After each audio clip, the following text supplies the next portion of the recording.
Hello guys, welcome back to our YouTube channel. Today we bring to you gist and updates on Kemi Afolabi's health. Well, it seems some people are perpetrators of evil, as some people are using the avenue and the opportunity to exploit the fraud members of the public by claiming and using a fake page on social media. Well, it has been brought to the notice of Kemi Afolabi as these people go about sharing pictures of Kemi Afolabi by herself with her kids, so many pictures on social media, asking people to pray for her. At the same time, follow the said page which these perpetrators are using. On the line, this set of people might end up asking the members of the public for money due to certain things that Kemi Afolabi had disclosed in the interview done with Chudi. Recalling that she mentioned in an interview that she spent all of her money. She has sold her property, her house, the money that she wanted to use to start up a business, and so many other stuff. Then the health crisis came and it claimed all of her valuables. Here are some of the captions that accompanied the pictures this perpetrator shared on social media.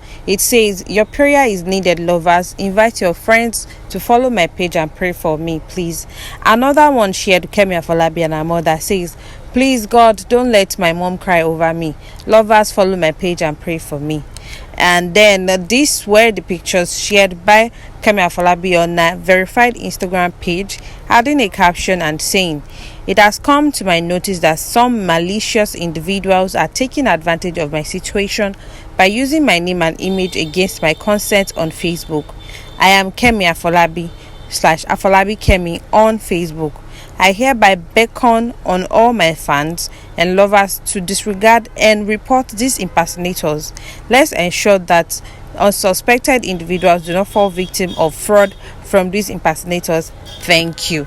End quote. This was Kemi Afolabi calling the attention of our lovers, our fans and followers on social media that they should storm this page on Facebook and report it until it is brought down. A lot of people are fond of taking advantage of situations, most especially a painful one, and choose that opportunity to defraud people, lie to people just for their own personal interest. How can people be so cruel and heartless when someone comes out, share their pain? I mean, Kemi Afolabi could decide to keep it to herself. She had spent 1 year out of the 5 years that she was pronounced to live, and she eventually decided to come out, share what she knows and has with the public concerning lupus and SLE that she's going through. This, in one way or the other, has encouraged a lot of people to take out time to go and check out their health, and also the courage for people who can't come out and say, "This is what I'm going through."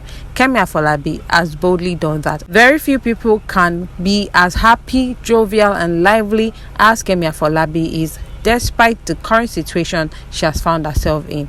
She's always in constant pain. She's on medication. She goes in and out of the hospital at will, even when she doesn't want to.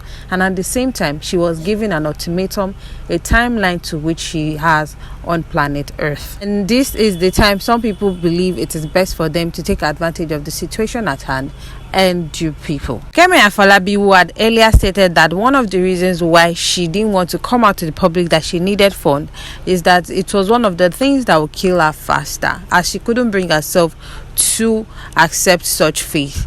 Well, imagine Kemi Afolabi had come out to seek for public fund. This is the same way a lot of people will go out, use fake accounts to defraud the members of the public. Kemi Afolabi was encouraged by her colleagues in the Nollywood industry, friends and relatives to come out to share her story, who can learn from it and know what it is she has been going through. She stated in the interview that she spent nothing less than 1.2 million naira every week just to get her health together. She said despite spending this much money, she's always in pain. And also she stated that this says that cost her nothing less than 1.2 every week works for some people, it doesn't work for some people, and for her it didn't work. She said it wasn't working. I was in pain. I was crying about the whole time. At some point I said, I don't even need the medication, let me just wait for my death to come.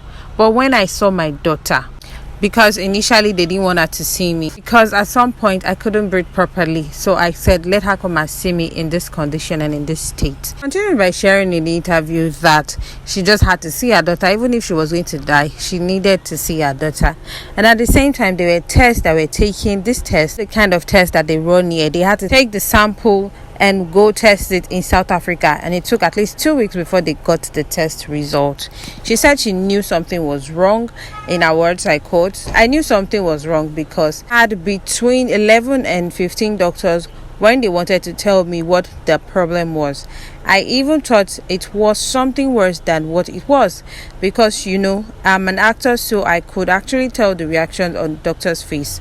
So eventually they were asking me questions like, do I still want to have babies? Like, how many babies do I have?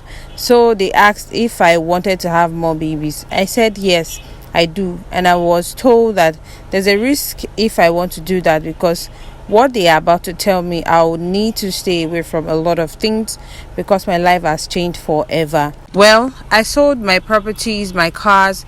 Actually, the 2021 I moved in, I was supposed to start up with a business like my new year. I want to do a side also. I had to sell the property I was meant to start the business with. Even the capital, everything all gone. And I've not been working. It's been tough. I was naked the whole time. I even wanted help because what happened was there is a fluid. This is what this thing does. The disease kind of pulls a lot of fluid from your lungs into your heart. So eventually they knew what was happening. That was the reason I couldn't breathe and I had to be operated upon to evacuate the fluid. So then I've been placed on medications and I'm still running tests to see if it doesn't come back. So I have been going in and out of the hospital. When I was just diagnosed, I couldn't stand the pain. Like I'll be crying like a baby. End quote. She said with the medication she has been taking, it has suppressed and reduced the pain that she feels all over her body in all of her joints. Well, Kemi explained that people she never thought would reach out to her reached out to her at her lowest, and people came through for her. Well, one of the people who orchestrated this interview was Funke Akindele.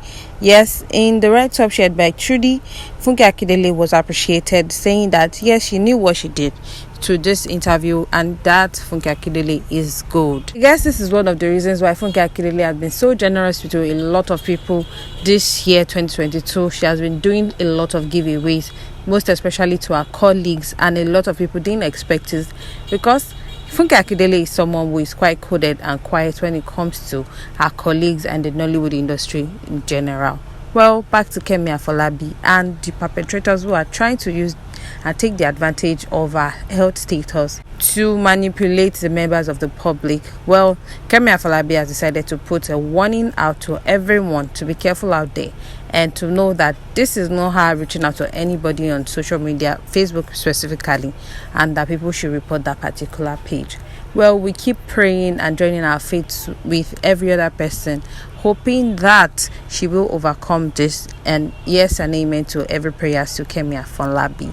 Well, guys, there you have it. Do not forget to like, subscribe, and drop your comments in the comment section below. Thank you. Bye.